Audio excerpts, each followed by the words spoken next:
अब मेरे पास में ये एक मैथमेटिक्स किट है। इसके अंदर बहुत सारे अलग अलग हम देखेंगे शेप, आकृतियां भी हैं, मॉडल्स है कुछ। और हम मगर आज पढ़ेंगे नकली करेंसी के बारे में, है ना, नकली करेंसी। अब इसके अंदर तो सबसे छोटी जो सबसे छोटी धनराशि है वो है 10 रुपए, ठीक है ना। और इस पे लिखा भी है चिल्ड्रन बैंक ऑफ इंडिया और साइड में लिखा हुआ है स्पेसिमेन कॉपी, मतलब एक तरह का नमूना है ये 10 रुपए का, ओरिजिनल नहीं है। ऐसा ना ही कि इसको लेकर तुम दुकान पर पहुंच जाइएगा और 10 रुपए का चूरन खा लीजिएगा, दुकान वाला गर्राएगा बहुत। तो ये नकली नोट है, ठीक है, समझ रहे हो। तो 10 रुपए का हो गया। देन इसके बाद में ये आता है 20 रुपीज, 20 रुपए का note, children bank of India और स्पेसिमेन कॉपी। देखें लग रहा है बिल्कुल ऐसे, मगर ये है किस लिए, तुम्हें समझाने के लिए कि इस तरह का नोट होता है, इस तरह का इसका कलर है। और फिर जो हम गेम खेलेंगे, मैं तुम्हें बांटूंगा तो तुम इन्हें जोड़ोगे, सिक्कों को भी जोड़ोगे आपस में कि अब तुम्हारे पास कितने रुपए हुए। मैं कुछ ले लूंगा, अब तुम्हारे पास कितने बचे, कितने का तुम्हें लाभ हुआ, फायदा हुआ। मैंने तुमसे ले लिया तो कितने की हानि या लॉस हुआ। तो हम इसमें प्रॉफिट और लॉस भी खेलेंगे और करेंसी के बारे में भी जानेंगे। 20 दोबारा से 10 का। देन ये है 50 रुपए का नोट, इस पे गांधी जी छपे हुए हैं, पीछे पार्लियामेंट हाउस भी है, specimen copy, same thing, children bank of India. ये 10 रुपए। फिर इसके अंदर सबसे बड़ा नोट है 100 रुपए का, जबकि रियल में 2000 का नोट भी है। देन उसके बाद में 500 का नोट भी है। मगर इनके अंदर सबसे बड़ा जो नोट है वो कौन सा है, 100 का नोट, ठीक है। अब हम करेंगे क्या, मैं आप सभी को ये नोट दूंगा और कुछ सिक्के दूंगा। तो आपको करना क्या है कि काउंट करके बताना कि सब बच्चों के पास में कितने कितने पैसे हो गए, और मैं कुछ सिक्के भी दूंगा, ठीक है। चलिए तो स्टार्ट करते हैं, इसे यहाँ रख देते हैं।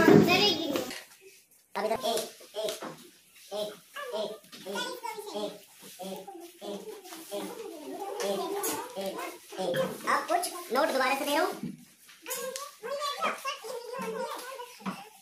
और तुम्हारा काम क्या होगा, जो भी ये मैं करेंसी दे रहा हूँ, नोट तुम्हें दे रहा हूँ, इन नोटों को आप लोगों को क्या करना है, जोड़ना है।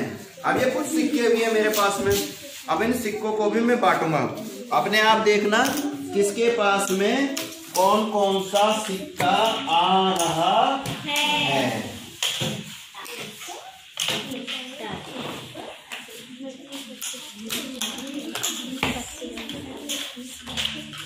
Now your game start. तुम्हें काउंट करना है कि तुम्हारे कितने पैसे हैं और फिर मुझे बताना है, ठीक है। कर दी मौका में दे रहे, रुक जाओ। देखा है कितने प्रियम, 72।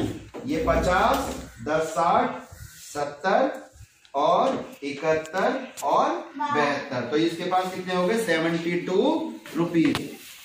प्रीति के पास कितने हैं, 32 रुपीज। कैसे, 10 के 3 है, देखो, ठीक है, 30 रुपए। और फिर एक 31 और एक 32 रुपए। चलिए और देखते हैं, बीच में से देखते हैं तुम्हारे पास कितने हैं, 22 रुपए। तो देखो 20 रुपए और 2 रुपए मिला के हो गए 22 रुपए। चलिए आगे लेकर देखते हैं, तुम दिखाओ तुम्हारे पास कितने हैं, 212। Very good.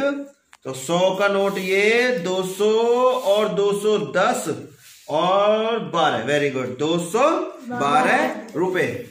चलिए मेरे पास क्या है, मान लो मैं एक ग्लोब बेचने वाला हूं, ठीक है, मैं ग्लोब बेच रहा हूं और मैंने कहा ये मैंने बाजार से खरीदा 80 रुपए का और मैं बेचने वाला हूं। और मैं बाजार में गया, कोई ग्लोब ले लो, ग्लोब, है ना, और तुम लेने के लिए आए और तुम क्या कहोगे मेरे से, ये ग्लोब कितने का है, ये ग्लोब कितने का है। तो मैंने कहा 100 रुपए का।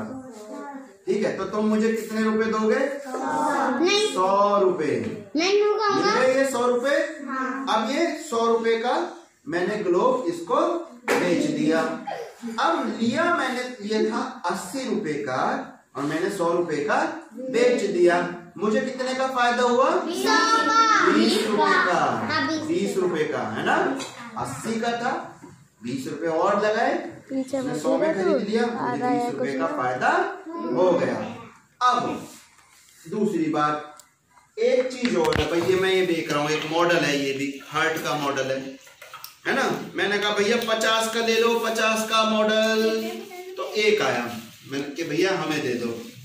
अब उसने क्या काम करा, मोल भाव करा, ये बिक नहीं रहा, ये बिक नहीं रहा। मैं तो 50 में बेचना चाह रहा हूँ, मगर सामने वाला कह रहा आदमी नहीं, मैं तो खरीदूं ना 50 में, बिल्कुल ना खरीदूं, मैं तो 40 ही दूंगा, मैं तो 40 रुपए ही दूंगा या 30 दूंगा। लाओ 30 रुपए दो, 30 रुपए कोई, ये किसी ने मुझे 30 रुपए दिए।